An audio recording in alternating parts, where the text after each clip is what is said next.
So we're in chapter 11, and we're going to be on the continue to discuss about World War II and its the beginnings. The key questions for today's discussion is what European countries fell to Germany in 1939 and 1940, and how did America respond to this war in Europe? To review from the last lecture, we talked about before the Nazi-Soviet Pact, and this was this non-aggression pact that pledged that they wouldn't attack each other. At the same time, they were going to secretly, Stalin and Hitler, divide different countries up in Europe to help grow their living space and grow and expand. As I said in the last chapter, or in the last section, of course, Stalin and Hitler, neither of them could be trusted because they were liars. So this is going to come back to hurt both nations. So the start of the war is September 1st of 1939. Hitler is going to send his armies into Poland to the south. Great Britain and France declared war on Germany 2 days later.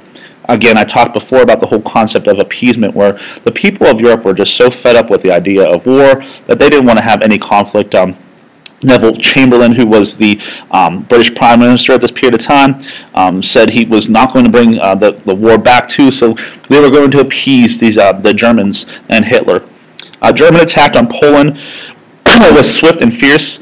It used a style of military conflict called blitzkrieg, very similar to a football play, where what they did was they sent forces through the line to try to attack from both sides or around to the outside. So the military strategy of blitzkrieg was to attack very fast and in a brutal fashion. The start of the war, so Soviet troops also invaded Poland. And Poland's going to be split between Hitler and Stalin. Stalin is going to be forced in Latvia, Lithuania, and Estonia to accept military bases. And Finland refused, causing the war to break out, meaning that you'll see down here in this image, if you could get into that to see, where we have an actual country being divided by both the German state and the Soviet state. So to see where these lines are going to be broken apart, which is going to be significant afterwards because they're going to eventually turn on each other. So the war is going to run and expand. The British and the French are going to forces settle along the Maginot Line, okay? And then Germany attacks Denmark and Norway. A month later, they invade the Netherlands and Belgium, and the Netherlands and Belgium are asking from Great Britain and France. So you see France is down here, Great Britain would be in this area back here, so Belgium is going to be next for Germany. So Germany went to the south, and then they were going to head to the west to Belgium to try to take over and eventually get into France through the Rhineland. Next thing we'll talk about is the Battle of Dunkirk. And after Belgium fell, the Allied troops retreated to Dunkirk, and they were trapped between advancing Germans and the French coast. 800 British ships were joined, operations to rescue the troops, and they evacuated more than 300,000 troops to safety. So again, whenever looking at the whole concept of how these battles happen, there was going to be a spread of the Germans, and they come fast and they come strong, and not everybody's prepared for what they're going to be bringing in, especially the equipment and the military strength. You have to remember that Germany was so poor that the government used to put its people to work by building military weapon, military-grade equipment that was much more advanced than what we've seen in other wars. The war is going to expand, and the Germans are going to cross the Somme River, and they're going to attack France.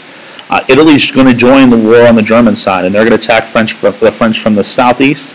And in June of 1940, June 14th, German troops are going to march victoriously into Paris. It's going to be out of the many conflicts, it's going to be the first time that Germans actually got into Paris, France. Probably saw movies before this, the Battle of Britain. Britain in August 4th, 1940, Hitler bombs British shipyards, industries, and cities. He's going to destroy London neighborhoods and kill civilians random. He wanted to break the British morale, meaning that he thought that if he could attack and he could break the British morale, the military would quit and they would be able to just be conquered like all the other nation states have been conquered all throughout Germany. British endured under Winston Churchill. Winston Churchill became the Prime Minister afterwards. After Neville Chamberlain left, he wanted to avoid that war and quickly fell from favor when Hitler invaded Poland that later year. Chamberlain resigned and then died of cancer just 6 months later. So the British RAF, the Royal Air Force, mounted strong defenses to the German Air Force, and Hitler finally called off the invasion of Britain. So, whenever you have so many people getting attacked from different sides, it was very tough for him to move as quickly as he possibly can. Their fear, of course, was the sleeping giant across the Pacific Ocean, or the Atlantic Ocean, I'm sorry, would be the United States. And if the United States was going to get involved, this would be very, very devastating for Hitler and the German forces. So Germany is going to then turn back to the east. He was frustrated by the failure in Britain, so he decided that he was going to destroy the Soviet Union. He's going to ignore the Nazi-Soviet pact, and he's going to attack USSR and Soviet Union in June of 1941.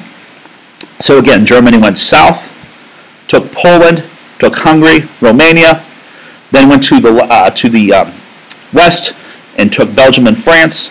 When they went to Europe or to England, they hit that blockade and decided they were going to take all their focus and move it back towards the Soviet Union, hence ending any type of peace that was in arrangement already.